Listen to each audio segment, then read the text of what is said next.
السلام عليكم ورحمة الله وبركاته. أهلا بكم متابعين قناة علمني عربي. النهاردة إن شاء الله هنحل مع بعض مشكلة الشاشة البيضاء لبرنامج فيديو سكرايب. طبعا برنامج فيديو سكرايب ده من أقوى البرامج لعمل مونتاج اليد المتحركة اللي هي بتساعد في شرح الدروس. لو جينا نفتح مع بعض برنامج فيديو سكرايب بعد ما عملنا عملية التسجيل، تعالوا نشوف مع بعض هيفتح ويديني ايه.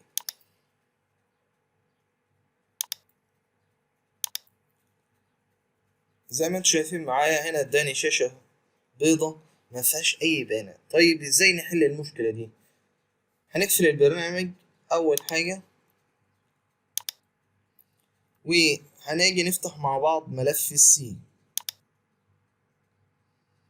في السي هنا طبعا في عندك كلمة يوزر، هندخل على يوزر. طيب في بعض الناس ما بتظهرش عندها كلمة يوزر، هاجي هنا عندك في كلمة فيو، قائمة فيو، هتتعلم بس على هيدن تيمز اللي هي الأشياء المخفية، هيظهر معاك على طول.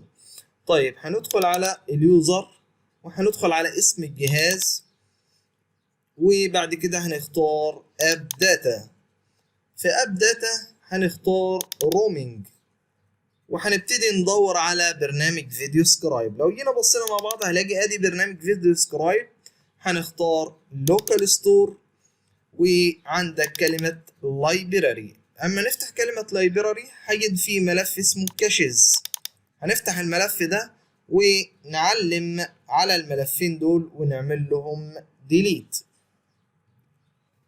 طيب بعد ما انا عملت ديليت نعمل باك. شايفين اللايبراري دي؟ عشان ما ابتديش كل مره ابتدي ادور عليها، انت تدوس عليها كليك يمين وسند تو ديسكتوب، يعني هيعمل لك ايقونه تلاقيها موجوده عندك جريت شورت كات من اللايبراري.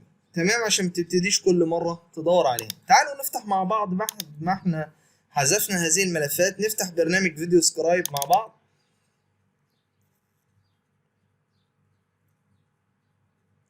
هيبتدي يحمل معايا، بيقول لي فيه فيرجن حديث، طبعا انا مش محتاجه، فهبتدي اعمل عمليه تسجيل دخول،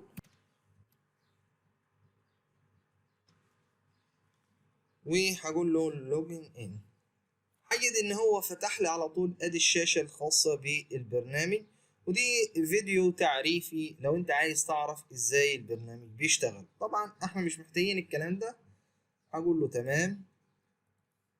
ادي البرنامج فتح معايا، وده الملف اللي انا كنت شغال عليه. يبقى عندما تيجي تظهر معاك الشاشه البيضاء تعمل هذه الخطوات. وفي نهايه الفيديو لو عجبك الشرح ما تنساش تضغط لايك للفيديو، وحاول تشارك الفيديو لزمايلك عشان تكون سبب في نشر العلم، والدال على الخير كفاعله، او كما قال صلى الله عليه وسلم. واستودعكم الله الذي لا تضيع ودائعه، والسلام عليكم ورحمه الله وبركاته.